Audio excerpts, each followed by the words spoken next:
Pastor Roy Gerhart from Galloway United Methodist Church in Franklin, Pennsylvania, sharing a few words of encouragement to help us follow after Jesus.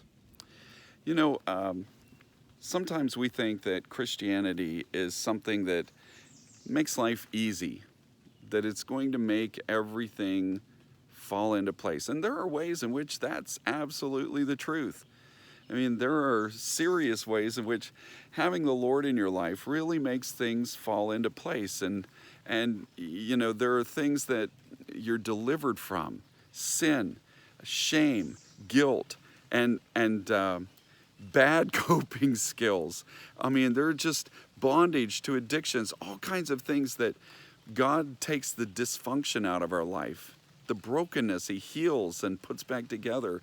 He helps us so that we have suddenly the power to begin overcoming sin and its destructive influence. So yeah, there are things that really do come together, but sometimes we suppose that that means then that everything in life is going to go into this easy glide pattern. But in the book of Acts, where we've been following the story of the church under persecution, we realize that's just not the case. That Satan is not just going to lie down and let Jesus, you know, move ahead to victory without putting up some sort of resistance. And we see right away that Philip ran into resistance when he went out preaching, that he even had to deal head to head with battles with demons and call on the Lord to take them out of the picture and get people free. And so Satan puts up resistance. He does it in your personal life.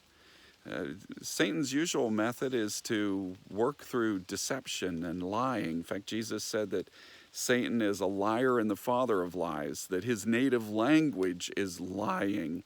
And so Satan tries to deceive, tries to get you to believe his lies about yourself that lead you to believe that you're defeated, that you have no hope, that you're too bad to ever be close to God, to heap shame on us.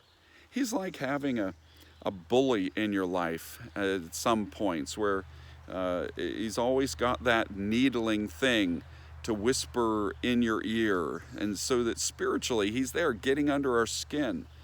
And if you and I open doors to that with anger and bitterness, unforgiveness that hardens our hearts, that doesn't really then allow us to move in the power of God's Spirit, then we give Satan a position to work on us in our lives, to just be there then egging us on in our anger, whispering in our ear to our shame, and discouraging and tearing down the work of God. Remember, Satan's whole plan of action, Jesus said that the thief is come to kill, steal, and destroy.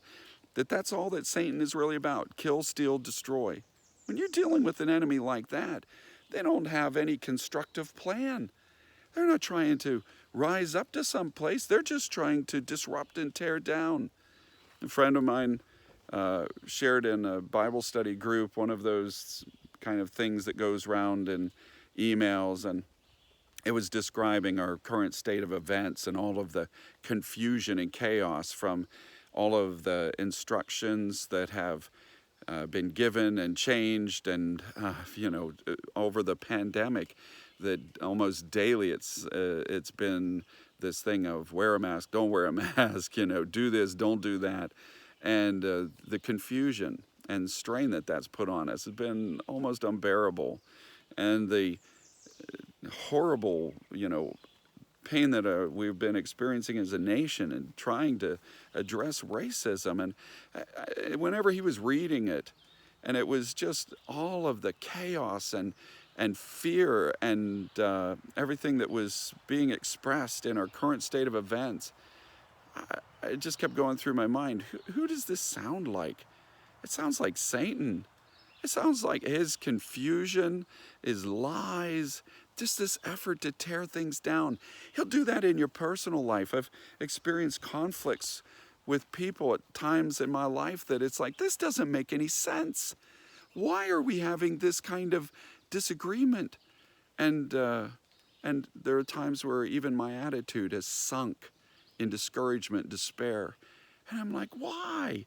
I'm like David, and whenever in Psalm 42 he says to himself, why are you downcast, O my soul? Why so disquieted within me? Put your hope in God. Satan, you see, is always going to be there where you and I give an ear to him. So don't.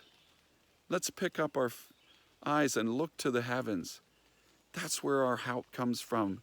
Let the Lord speak into your life, and you go forth and speak the Lord's good news. May God bless you today. And as he gives you the power to share this good news, may he make you a blessing wherever he takes you.